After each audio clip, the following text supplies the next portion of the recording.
Ready to Die, Biggie's first album that came out in 1994, that sold 6 million albums. Dr. Evil voice. And the singles of this album had Big Poppa, The Warning, and the One More Chance remix, which had like all the cameos from everybody in the industry, from Mary J. Blige, to Heavy D, to a whole bunch of people. So those were the singles, wicked singles. Big Poppa was probably my first Biggie song I knew of his. Probably the only song I knew of his before he actually died. And yeah, still one of my favorite rap songs of all time. I think for most people actually in the club, that song comes down, that first din it, yeah, that is a good night if that comes on in the club. The Warning, wicked song, story, the video, wicked song. I think that's one of Biggie's best attributes, was his storytelling. And then One More Chance, actually, I'd probably say it's probably, is it Biggie's most popular song on this album? I think Hypnotize is probably his biggest song altogether. But yeah, One More Chance was a big song back then. I remember that one. But to the album, let's get into the album, because the intro starts with a really cool, like almost the birth of Biggie, a reenactment.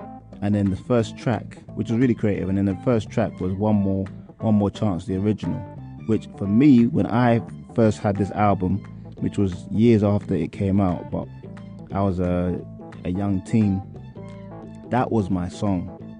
The old Biggie Give Me One More Chance song. The verses, the chorus, it was a wicked way to start the album. Then Give Me the Loot was Biggie doing two different voices, two characters, where he's like robbing guys and he's a robber basically.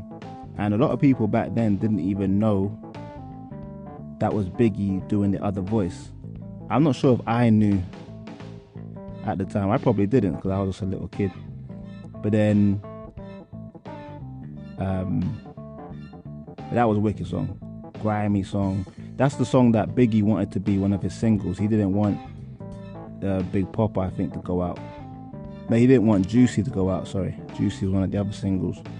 He didn't want Juicy to come out. He wanted Give Me the Loot to be his first single, because it was grimy. Back then, being commercial wasn't a cool thing to be. It's not like today's age, where everyone's super commercial. Back then, to be commercial wasn't cool. That's why like Will Smith was always looked down on in the hip-hop community, because he went pop like in the late 80s. But anyway, the next song, what I think which is a notable song on the album, was The What. And that had the only feature on the album, which was what's the name? My guy, Method Man. My guy, Method Man. He was on that song. So him and Biggie went back and forth on that. And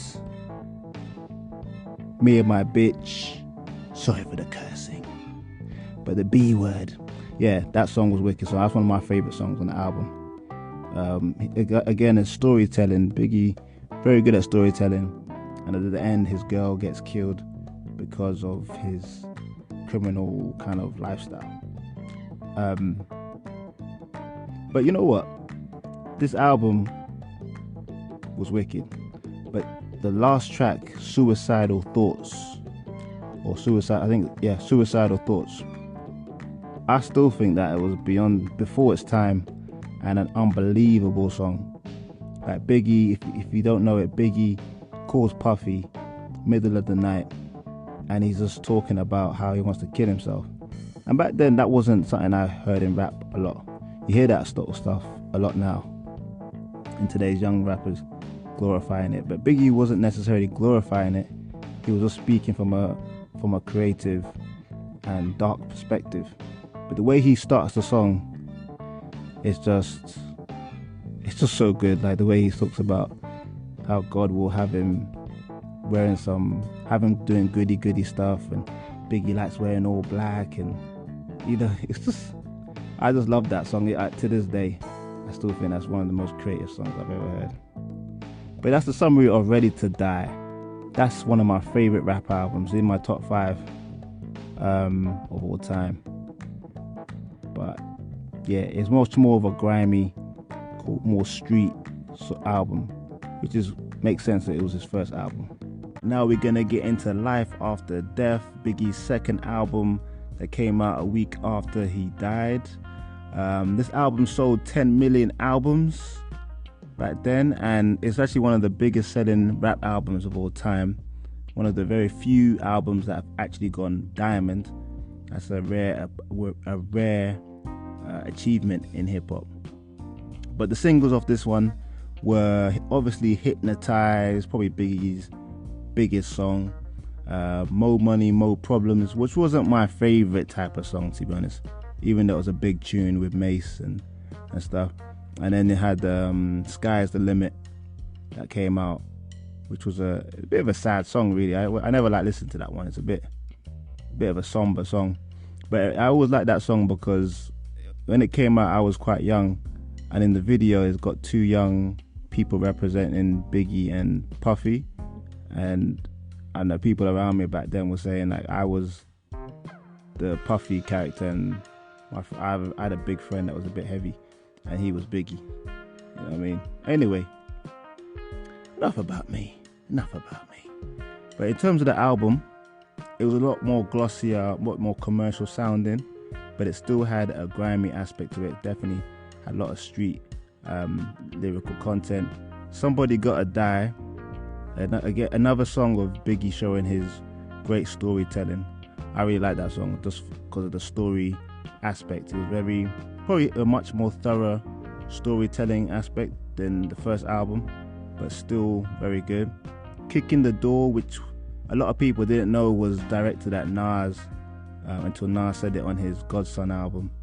I still don't quite know which lyrics were directed at Nas.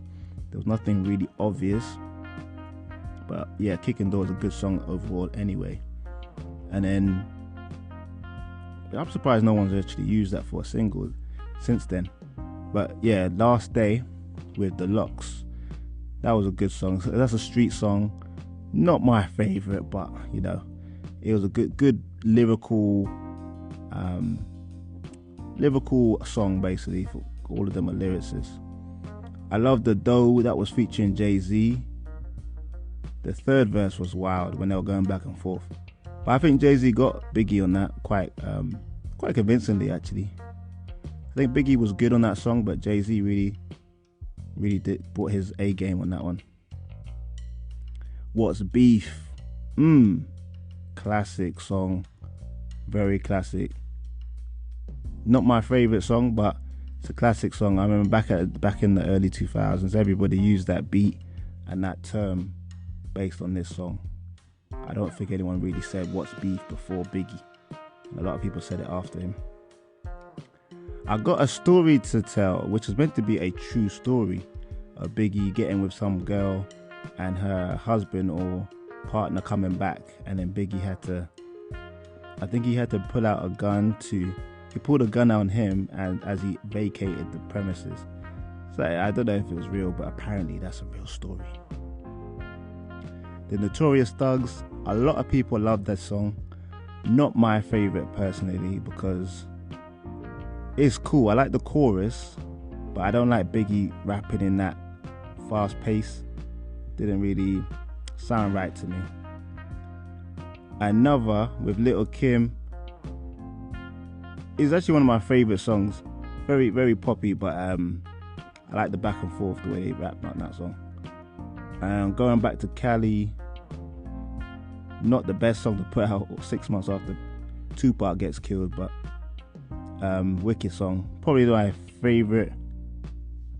Definitely, if not my favorite, it's probably my top 2 or 3 songs on the album, 100%. That with the 10 Crack Commandments, very, very creative song, that one. About what to do and what not to do as a drug dealer, which is kind of self-explanatory. And then My Downfall, oh my days, I forgot about that song. These last 3 songs are probably my favorite songs of the album. Back to Cali, 10 Crack Commandments, and then My Downfall. That was a good song. That had what's his name, DMC from Run DMC on the chorus. But yeah, this album very much slick album, sold loads of albums. Most people say this is the better album, but I would say it's not. But it's two different albums, to be fair. First one's grimy, second album is glitzy, double CD. But I think overall, as an album, a cohesive piece and has a certain direction.